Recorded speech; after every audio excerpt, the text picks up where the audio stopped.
"Ma'am, you're sitting in the wrong seat," the man said, his voice sharp enough to slice through the quiet VIP lounge like a blade. Heads turned instantly.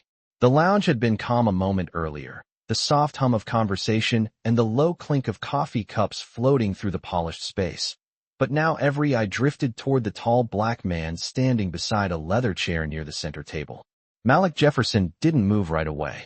He simply looked at the woman who had just dropped her designer handbag on the seat that had his name printed on the reservation tablet. She was dressed like someone used to being obeyed. Cream blazer, gold watch, heels that echoed against the marble floor. She didn't even glance at the tablet on the table. Instead, she leaned slightly closer and repeated herself, slower this time, as if explaining something obvious. "This section is for executives." A faint chuckle slipped from a man near the espresso counter. A few others shifted in their seats, curious but cautious, the way people get when they sense a confrontation brewing in a place designed for comfort.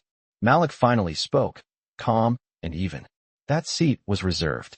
The woman tilted her head and laughed softly, the kind of laugh meant to make a point rather than express humor. "Then you should probably find whoever reserved it," she replied, sliding into the chair as if the conversation were already finished. Her confidence filled the space around her like perfume. Malik stood still beside the table, one hand resting lightly against the back of the chair she had just claimed. The digital reservation screen still glowed on the table, displaying a simple line of text, "Malik Jefferson, VIP section." But she hadn't bothered to look.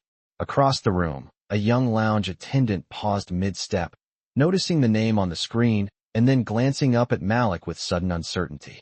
The attendant's eyes flickered between the screen and the woman, now scrolling through her phone as though nothing unusual had happened. "Sir," another staff member said carefully as he approached Malik, lowering his voice just enough to sound polite while still making sure the room could hear. "This area is reserved for company executives." Malik's expression didn't change. The corners of his mouth remained neutral, his posture relaxed, as if he had seen this exact moment unfold more times than anyone in the room could guess. The woman finally looked up again, noticing the quiet attention gathering around them. "Exactly," she said, gesturing lightly toward Malik with two fingers. "So maybe he should move." A ripple of murmurs passed through the lounge. Someone set down a coffee cup a little too hard. Someone else leaned forward just enough to keep watching without appearing obvious. Malik glanced once more at the glowing reservation screen, then back at the woman now occupying his seat with complete certainty. He nodded slowly, almost thoughtfully, as if confirming something only he understood. The room felt different now, charged with the kind of tension that builds before anyone realizes the direction a moment is about to take. Malik Jefferson reached into the inside pocket of his jacket, calm as ever, and pulled out his phone. The phone call did not last long. Malik Jefferson lowered the device slowly and slipped it back into his pocket with the same calm precision he had shown from the beginning. Nothing in his posture suggested urgency. Nothing suggested embarrassment.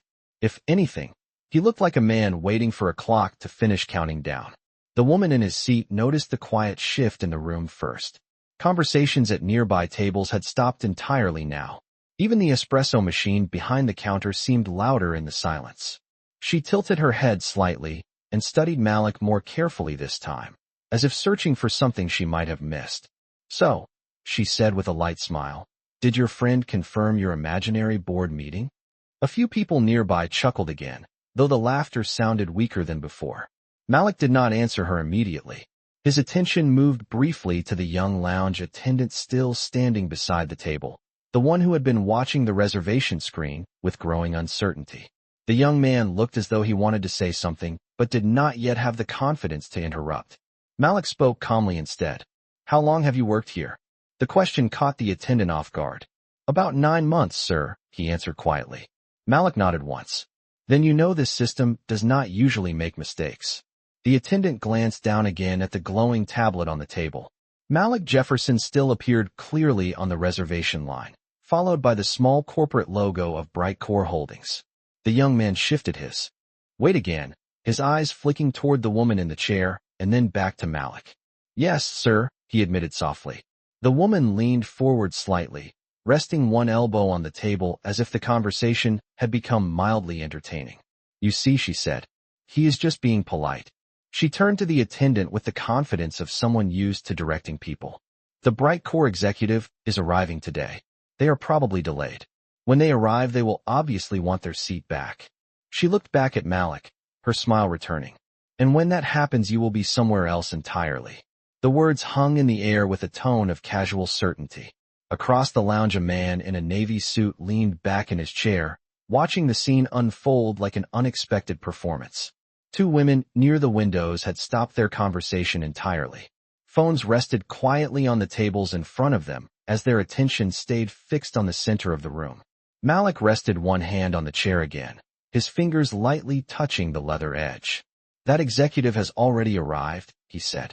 The woman laughed again, louder this time. Then they should introduce themselves. Malik's expression did not change. The room held its breath without realizing it. Before Malik could respond, the young attendant spoke again, his voice hesitant but stronger now. "Ma'am," he said carefully, "the reservation system lists the arrival time as 10:30 this morning." He glanced at the wall clock above the lounge entrance. That was almost 40 minutes ago. The woman's smile tightened slightly. Then perhaps they are running late. Malik glanced at the same clock for a moment before returning his attention to the table. "No," he said quietly. They arrived exactly on time.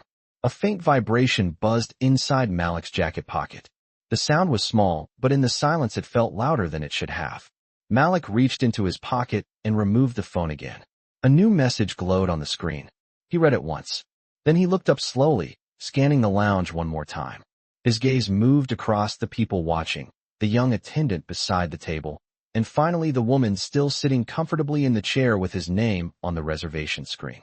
"Rachel has confirmed the shareholder list," Malik said calmly, mostly to himself, but loud enough for the room to hear. The woman raised one eyebrow. "And?" Malik slipped the phone back into his pocket. "And the numbers are exactly the same as last quarter." He paused just long enough for the sentence to settle. 62%. The man in the navy suit near the window suddenly leaned forward. His expression changed first.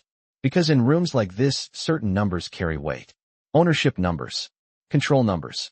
Numbers that determine who truly runs a company. The woman noticed the reaction and frowned slightly, her confidence shifting again. 62% of what? She asked. Malik looked directly at her now, the first time his focus had fully settled on her since the conversation began. His voice remained quiet. Bright Core Holdings.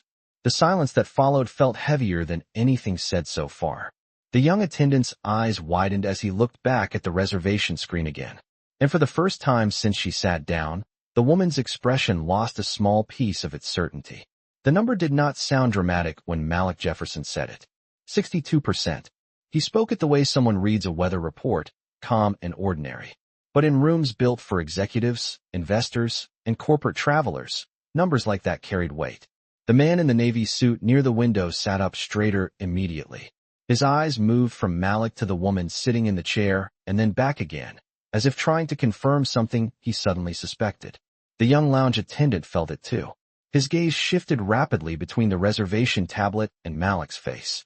62% meant control. It meant the person who owned that percentage did not simply work for Bright Core Holdings. They directed it. The woman in the chair noticed the subtle change spreading across the room and forced a quick laugh that sounded a little thinner than before. "That is a very creative story," she said. She crossed her legs again and leaned back as if the moment were beneath her attention. "But you do understand that claiming ownership of a corporation in a lounge does not actually make it true." Malik did not argue. He simply watched her for a moment with the same quiet patience he had carried since the beginning. "You asked what the number meant," he said calmly. "That is what it means." The woman's smile returned, though the edges had tightened slightly. "You know what I think," she continued, glancing around at the small crowd that had gathered their attention on the table. "I think you heard the company name somewhere and decided to improvise."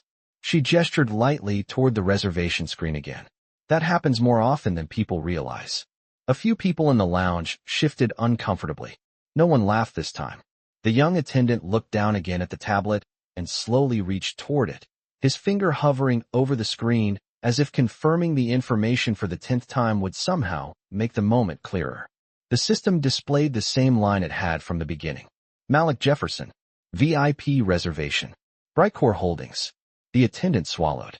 His voice came out quieter, but steadier now.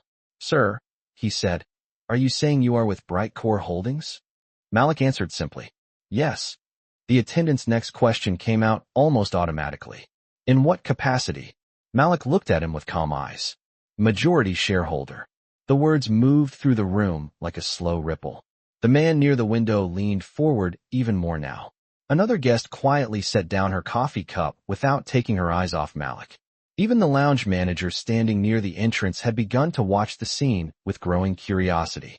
The woman sitting in the chair felt the shift and tried to reclaim control of the conversation. She leaned forward suddenly, her tone sharper now. That is ridiculous. She gestured toward Malik with open disbelief. Brightcore Holdings is worth several $billions. People who control companies like that do not arrive alone without assistance, without security, without anything that suggests they belong in executive spaces. Malik nodded slightly, as if acknowledging the observation. That assumption is very common, he said quietly, but it is not always correct. The woman shook her head, her confidence pushing back against the growing uncertainty around her. I know the leadership structure of Brightcore very well, she said. The largest shareholder is not someone named Jefferson. Malik tilted his head slightly. When did you last check? She hesitated for half a second before answering. 6 months ago. Malik's expression remained unchanged. That explains the confusion. A faint murmur passed through the lounge again. Because corporate ownership structures could change quickly, especially when large acquisitions were involved. The woman opened her mouth to respond again when the young attendant's tablet suddenly refreshed. The screen flickered briefly. A new line of information appeared beneath the reservation name, automatically pulled from the company database connected to the executive booking system. The attendant froze as he read it. His eyes widened slightly before he looked up at Malik. Sir, he said quietly, almost under his breath. The system just updated. Malik did not look at the tablet. He already knew what it would say, but the attendant read it anyway, because the words now glowing on the screen felt impossible to ignore. Primary shareholder. Malik Jefferson. 62% ownership. The silence that followed stretched across the lounge like a held breath.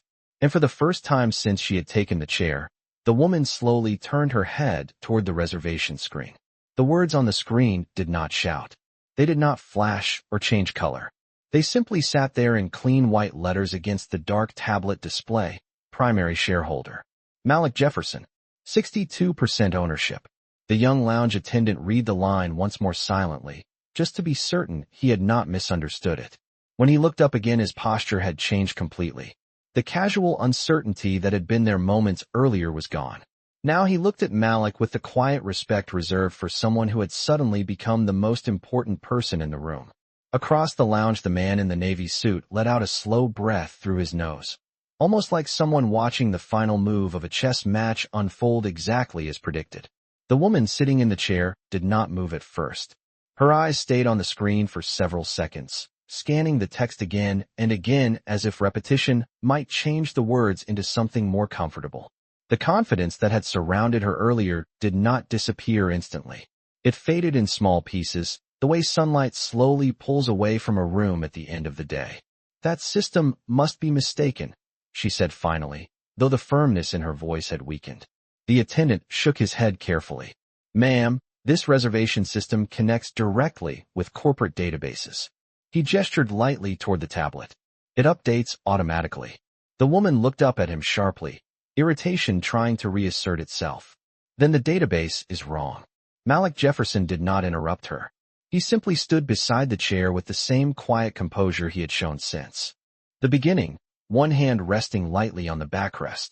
For a moment his gaze drifted toward the wide windows overlooking the runway outside, where another private jet rolled slowly across the concrete. Watching planes depart had always reminded him of time, moving forward whether people were ready or not. The woman turned her attention back to Malik again, studying him more carefully now. The simple sneakers. The dark jacket without any visible brand label. The calm expression that had never once shifted toward anger. You expect everyone here to believe you control Brightcore Holdings, she said. Just like that. Malik finally looked at her again. I did not ask anyone to believe anything, he replied quietly. The system did that. The room stayed silent. Several people had leaned forward slightly in their chairs, their attention fixed entirely on the table. Moments like this did not happen often in executive spaces. Most power conversations took place behind conference doors. But this one had unfolded in the open where anyone could witness it. The woman's fingers tightened slightly around the edge of the chair arm. She glanced again at the reservation screen and then quickly looked away, as though the words there were suddenly too bright to stare at for long. For a brief moment Malik's thoughts drifted somewhere else entirely. 23 years earlier he had stood in a different airport lounge, a much smaller one with fluorescent lights and worn carpet. Back then he was 26 years old and carrying a thin laptop bag that held everything he owned related to the small technology firm he had just started building. A lounge employee had stopped him near the entrance and said something that had stayed in his memory ever since. "This area is for business travelers, sir." The assumption had been quiet but absolute. Malik had walked out without arguing that day. He remembered sitting near the public gate seats afterward, watching executives walk into the lounge with the easy confidence of people who had never been asked if they belonged. That memory had followed him through every board meeting and every acquisition since then. Not as anger, as direction. The present moment returned as the woman shifted uncomfortably in the chair again. The young attendant cleared his throat gently. "Ma'am," he said, "this seat is reserved for Mr. Jefferson." The words were polite, but this time they carried a different weight. The woman hesitated, her eyes moving once more to the glowing tablet display. Around the lounge the silence had deepened into something heavier than curiosity. People were not simply watching now. They were waiting. Because the question in the room had finally become unavoidable. If Malik Jefferson truly owned 62% of Bright Core Holdings, then the man standing calmly beside that chair was not a guest who had wandered into the wrong place. He was the most powerful person in the lounge. And the seat the woman had taken was not simply a chair. The question hanging in the lounge no longer belonged to Malik Jefferson. It belonged to the woman sitting in his chair. For the first time since she had taken the seat, she looked uncertain about what to do next. Her fingers rested on the armrest, but they no longer tapped with the easy rhythm of someone fully in control of a situation. Instead, they stayed still, as if movement itself might draw attention to the shift in the room. Around them the quiet had deepened. The man in the navy suit by the window slowly leaned back again, though his eyes remained fixed on Malik. Another guest near the espresso counter folded his newspaper halfway, pretending to read, while clearly listening to every word. The young lounge attendant stood beside the table holding the reservation tablet with both hands now, like someone protecting something valuable. Malik Jefferson had not moved.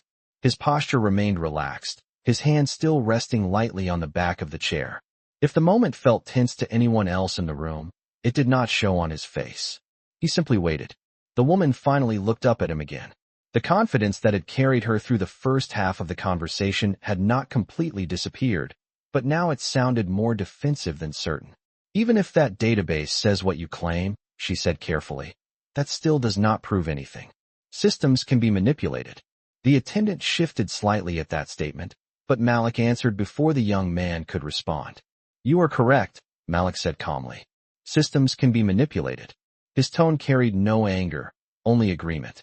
The woman seized on that small opening immediately. "Exactly," she continued, sitting a little straighter. "So this situation is clearly some kind of misunderstanding." She gestured toward the screen, again as if the explanation had already solved everything. "Until someone from Bright Core confirms it directly, that seat is still unverified."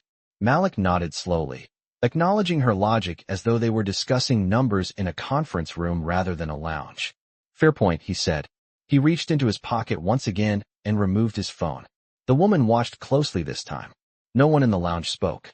Malik unlocked the phone and tapped the screen once. The call connected almost immediately. "Rachel," he said calmly. The voice on the other end answered with the quick efficiency of someone used to important conversations. "Yes, Mr. Jefferson." Several people in the room exchanged brief glances at the formality of the response. Malik continued in the same steady tone. "Please confirm the Bright Core executive arrival list for today's board meeting." There was a brief pause as Rachel checked the information. Then her voice returned clearly through the phone speaker. "You are the only executive scheduled to arrive at this location before the meeting, Mr. Jefferson." The words hung in the air like a quiet verdict.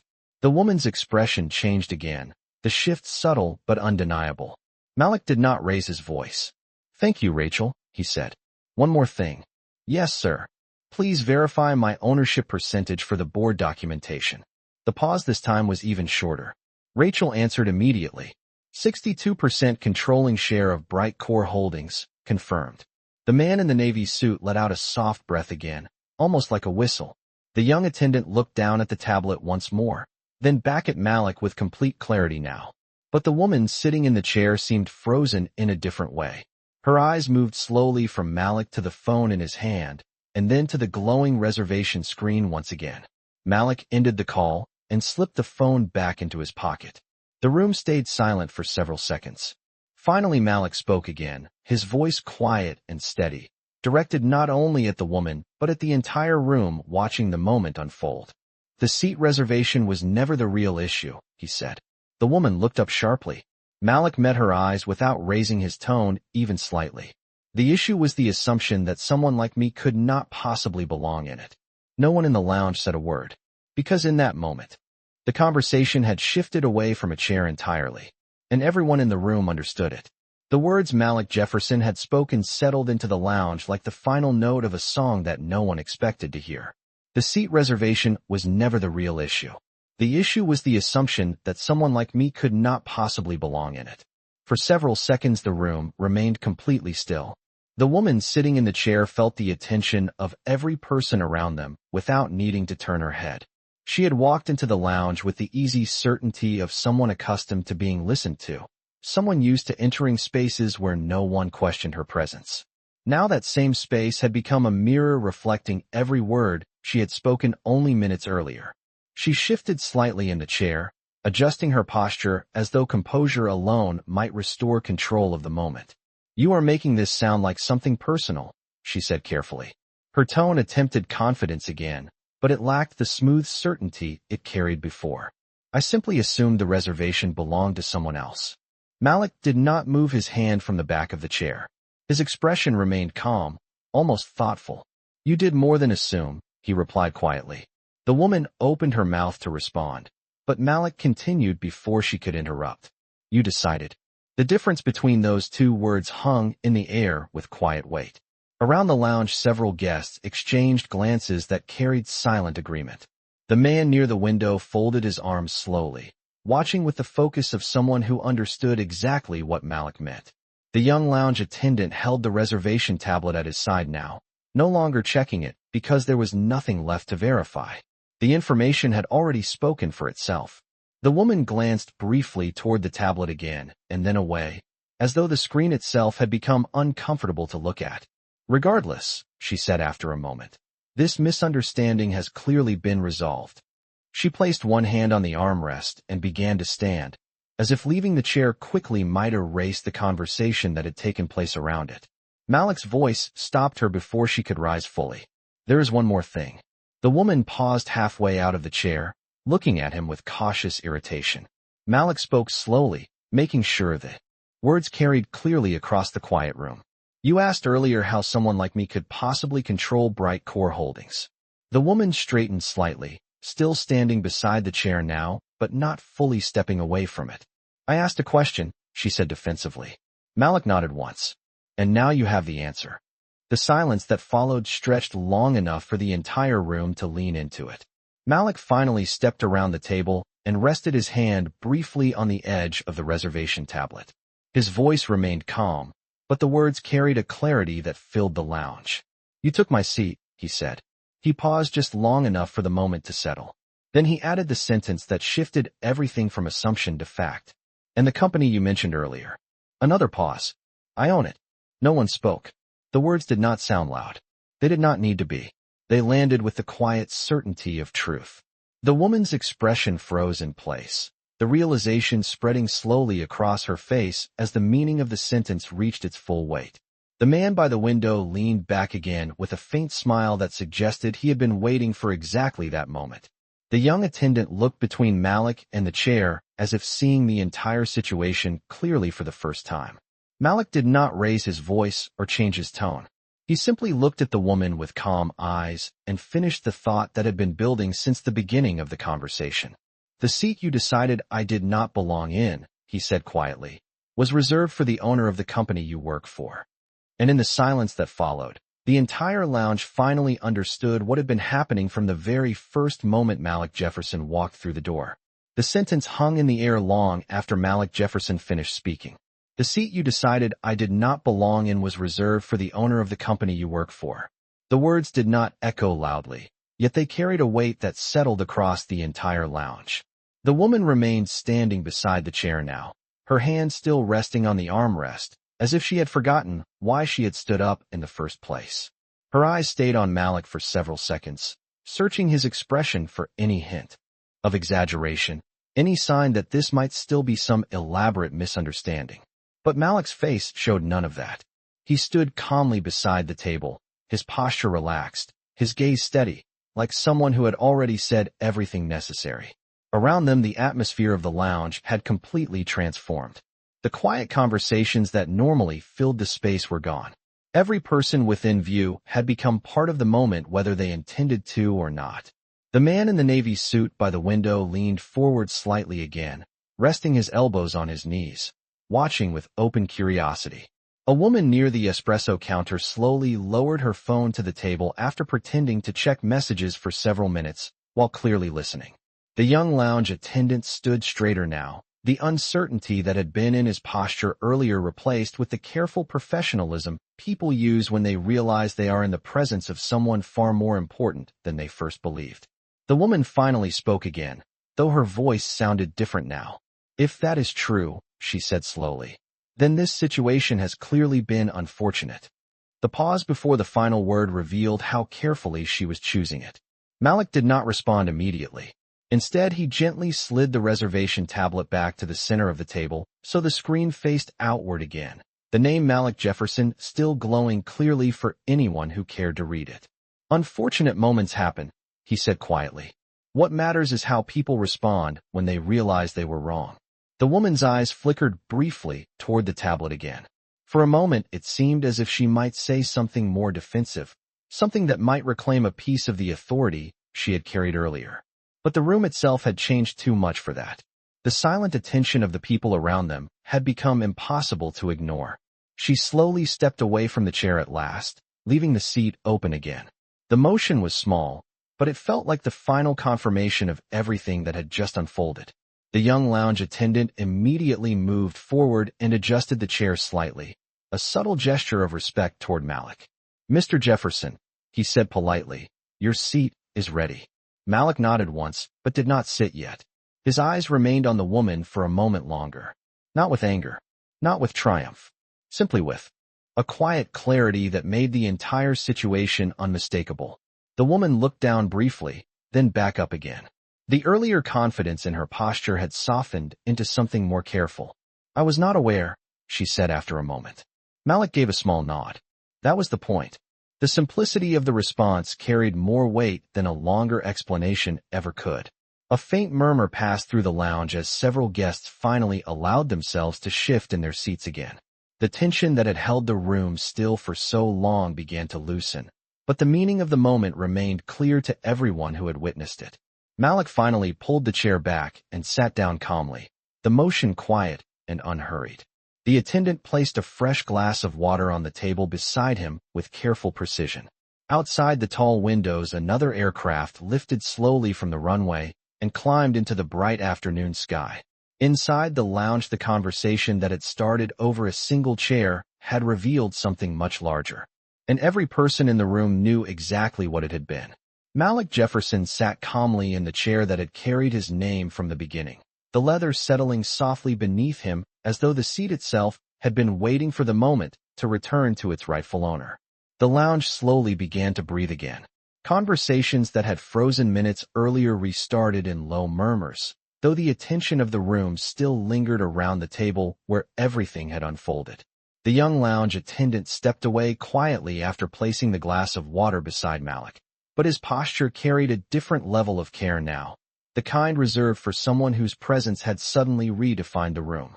Across the lounge, the man in the navy suit allowed himself a faint smile as he leaned back again, shaking his head slightly, as if appreciating the precision with which the entire moment had unfolded. Near the espresso counter, two travelers exchanged quiet glances that said the same thing without words. They had just witnessed something rare. The woman who had taken Malik's seat remained standing a few steps away, her earlier confidence replaced by a careful stillness. She adjusted the strap of her handbag slowly, as if gathering her thoughts before deciding what to say next. For several seconds, she simply looked at Malik seated at the table, the glowing reservation tablet now positioned beside him like quiet confirmation of everything that had happened. Finally, she spoke again, her tone measured and far more controlled than before. "Mr. Jefferson," she said, the name sounding different now that she understood who she was addressing.